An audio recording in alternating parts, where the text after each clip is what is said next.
What is up, guys? Welcome back to SP Vids. Delighted to be back again after a little absence of a couple of weeks where I didn't get any time to upload. But there's some big changes coming to the channel, which I will be announcing over the next couple of weeks. But yeah, plenty of new content on the way now.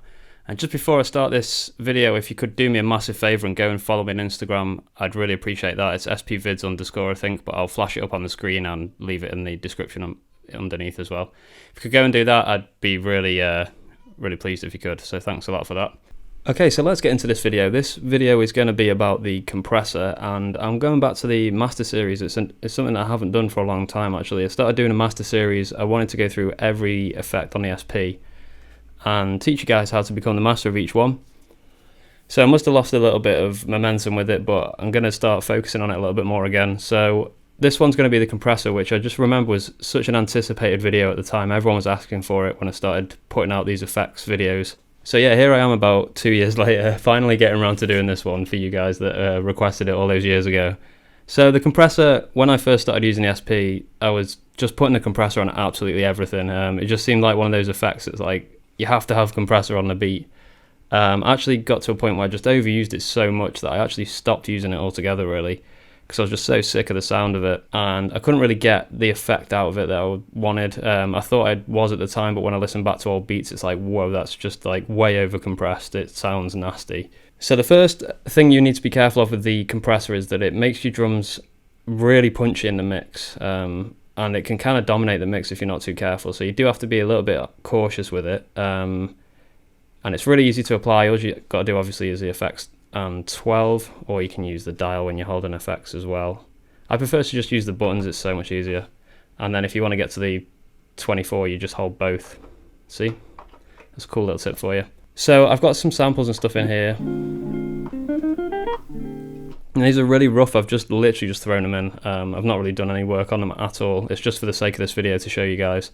So how I would usually approach using the compressor is to use remain to select all the pads that I'm using, and I'd have the compressor on all of them, because what I'm trying to achieve here is have the drums compressed against the sample, right? So I've got my 3 drum sounds here. Hopefully that's not too loud. And then I've got my samples, and on their own they all sound really loud, but when you start playing them all together, the compressor kind of calms down a little bit and starts doing its work. So this is how it sounds with you can see here it's about a third of the compressor level, and I've got both the sustain and attack turned to 0. Okay, so that's a bit quiet, so let's get it a bit louder.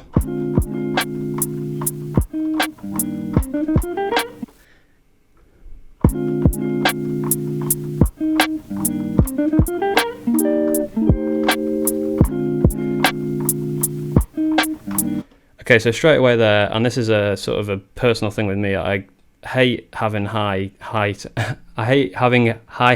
high in the mix. That's a real tongue twister to say. So I noticed there that the hi-hat had become really high pitched and not very nice in the mix. So what you'll find is you'll need to do a lot of work with the start and level button, which I've got highlighted here now, to bring the levels up or down. So without the compressor, the levels will be completely different to when you've got the compressor on. So you'll have to apply the compressor, listen to what's going on with it, and then do your adjustments based on that. So let's bring this hi-hat down, because I think that's way too loud. Okay, that's a bit too quiet now.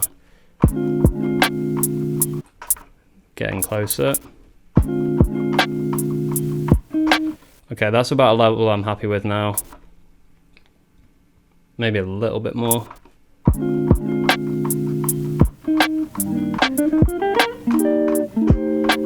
Also, the samples are a little bit loud as well, so I'm going to actually just slightly adjust those down, not too much. I don't want to completely kill it, because I don't want the drums to be too dominant, like I was saying before.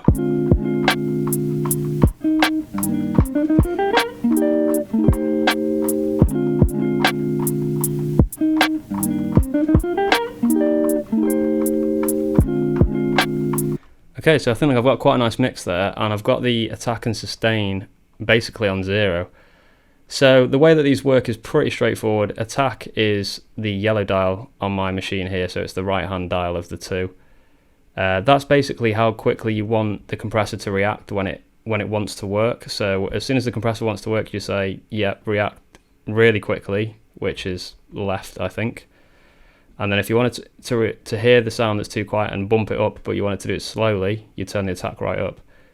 So I have a quick attack because I want it to hear it and pull it up straight away. And then the left-hand dial, which is red here, that's the sustain.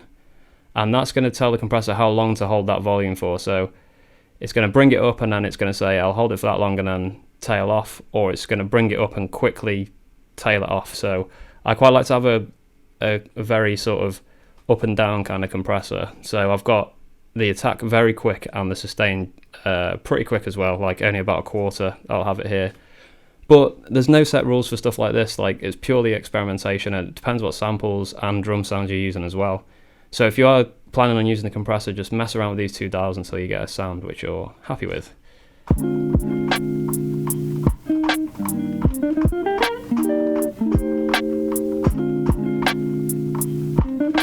Okay, so I quite like the sound of that, and this is without the compressor now. So as you can hear, I don't know if you can tell from that, but the mix is quite a lot drier, I think. There's not much life in it. So having that compression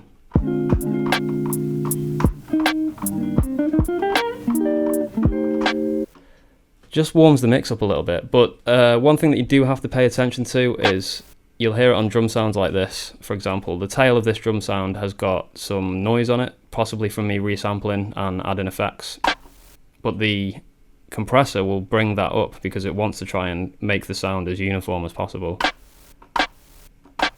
So you're going to get a lot more noise on your mix if you're not careful. So when you are importing your samples, just be careful not to get too much noise on them so that you know the compressor's not going to bring up all that noise and muddy your mix. So that's probably one of the best tips I can suggest for that. And also, yeah, just use this carefully. Don't just whack full compression on like I used to, because it makes your beat sound horrendous.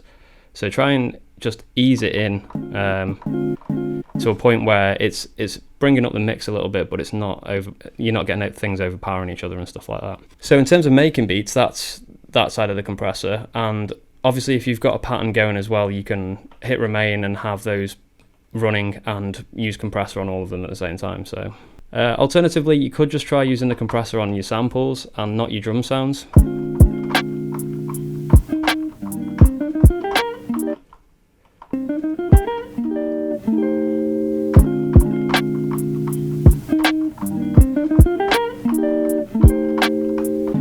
That's another good way of warming up the mix a little bit. It makes the sample sound just that little bit warmer, just because it's bringing up those hisses and background noises in it.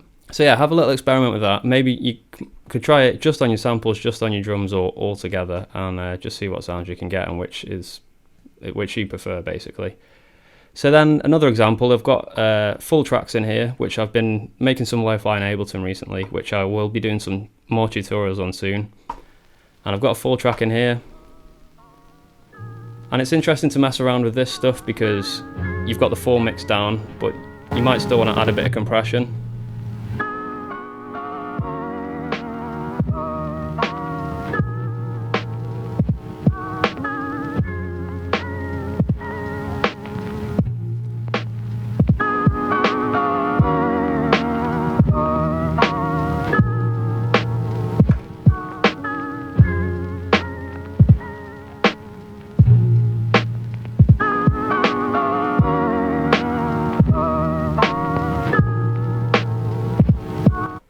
Now I think on that particular example, because I've done a lot of mixing in Ableton with that one and added all the hiss and everything, I actually prefer the sound of it without the compression on it, but I don't know if I'm just being biased because I've sort of laboured over the mix of that one.